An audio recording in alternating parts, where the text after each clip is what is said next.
le docteur Eva Boyadjian, je suis médecin esthétique et anti-âge au cabinet Ebederm à Carnoux-en-Provence et Bouches-du-Rhône et je vais vous parler aujourd'hui de l'acide hyaluronique.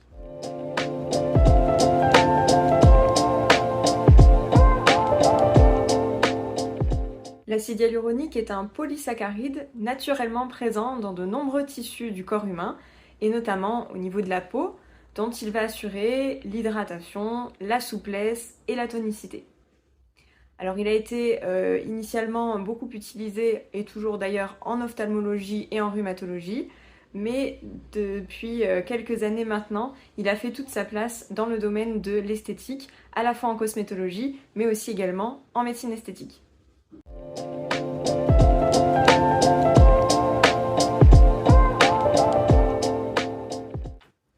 Alors tout d'abord en cosmétologie, où il a fait vraiment toute sa place, puisque du coup il est présent aujourd'hui dans de nombreuses crèmes, notamment pour le visage, et il y est utilisé essentiellement par rapport à son pouvoir hydratant, puisque c'est une molécule qui est capable de capter jusqu'à 1000 fois son poids en eau.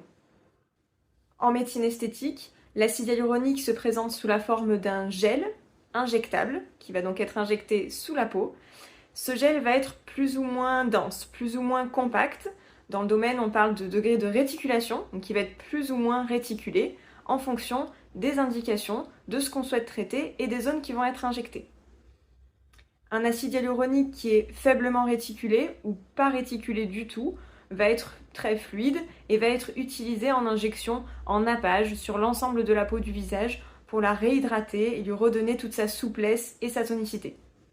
On appelle d'ailleurs ça les skin boosters. Un acide hyaluronique moyennement voire fortement réticulé va être utilisé pour plusieurs indications. La première, ça va être le fait de venir combler une ride pour l'atténuer. Également pour venir repulper les lèvres, les injecter pour les repulper, les réhydrater.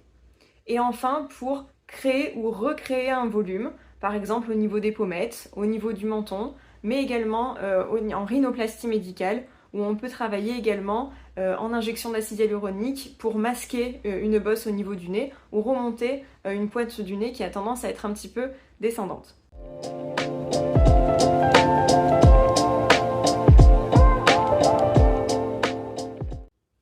En médecine esthétique, les gels d'acide hyaluronique peuvent être injectés principalement soit à l'aiguille, soit à l'aide d'une canule qui est une aiguille à bourron qu'on va faire en fait de glisser sous la peau pour pouvoir faire une injection un petit peu plus en nappage. Donc, ce qu'il faut savoir, c'est qu'il n'y a pas de bonne ou de mauvaise technique d'injection, c'est très variable d'un praticien à l'autre et surtout aussi très variable en fonction du résultat qu'on souhaite avoir, de l'indication et de la zone injectée. On va dire que de manière globale, l'injection à l'aiguille permet d'injecter une quantité d'acide hyaluronique précise à un endroit précis, alors que l'injection à la canule permet plutôt un nappage du produit sur une surface de peau un petit peu plus importante.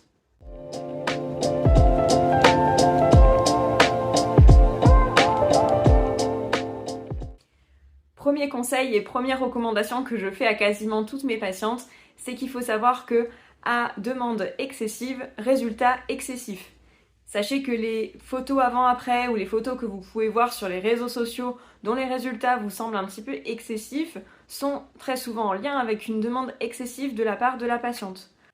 Bien utilisé et en quantité raisonnable, l'acide hyaluronique est la molécule qui va donner les résultats les plus naturels puisqu'elle ne vient pas figer les expressions du visage. Deuxième conseil, vous le savez très probablement, mais l'acide hyaluronique est un produit qui va être résorbable, qui va se résorber dans le temps et dont les effets dans le temps vont diminuer, ce qui va nécessiter la répétition des injections si vous voulez maintenir les effets dans le temps. Sachez qu'il y a plusieurs facteurs qui accélèrent la dégradation de l'acide hyaluronique et qui du coup font que vous êtes obligé de revenir à des injections de manière plus fréquente. Le premier facteur qui va accélérer la dégradation de l'acide hyaluronique dans votre peau, c'est le tabac. Le deuxième facteur, ce sont les UV du soleil. Le troisième, c'est une alimentation de mauvaise qualité, riche en produits transformés et pauvre en antioxydants, donc en fruits et en légumes principalement.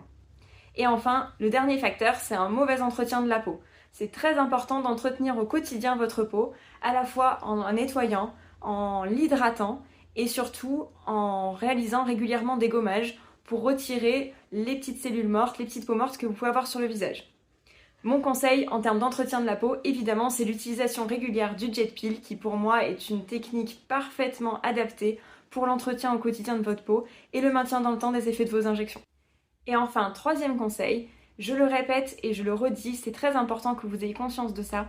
En France aujourd'hui, les injections d'acide hyaluronique ne peuvent être réalisées que par des médecins thésés, inscrits au Conseil de l'Ordre. Il faut savoir que même si les injections d'acide hyaluronique la pratique se fait de plus en plus couramment, c'est un geste qui reste à risque puisque si par malheur une petite quantité d'acide hyaluronique est injectée à l'intérieur d'une artère, ça peut boucher cette artère et entraîner une nécrose de la peau ou des tissus qui vont être vascularisés par cette artère.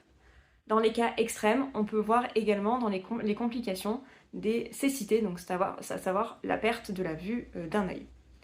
Donc il est très important que vous fassiez vos injections d'acide hyaluronique auprès d'un professionnel de santé formé et inscrit au Conseil de l'Ordre. C'est vraiment très important, puisque du coup on a une connaissance poussée de l'anatomie du visage et des autres zones qu'on va injecter, et également on sait gérer les effets secondaires si malheureusement ça arrive.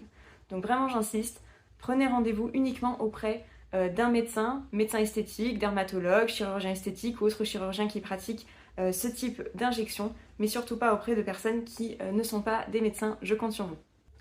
Voilà, j'espère que cette petite vidéo vous a plu. N'hésitez pas à commenter, à m'envoyer des messages si vous avez des questions ou si vous voulez que je fasse une vidéo sur un sujet qui vous intéresse. En tout cas, si vous souhaitez avoir des informations complémentaires, n'hésitez pas à appeler le secrétariat du cabinet ou à venir me rencontrer en consultation dans mon cabinet à Carnoux-en-Provence.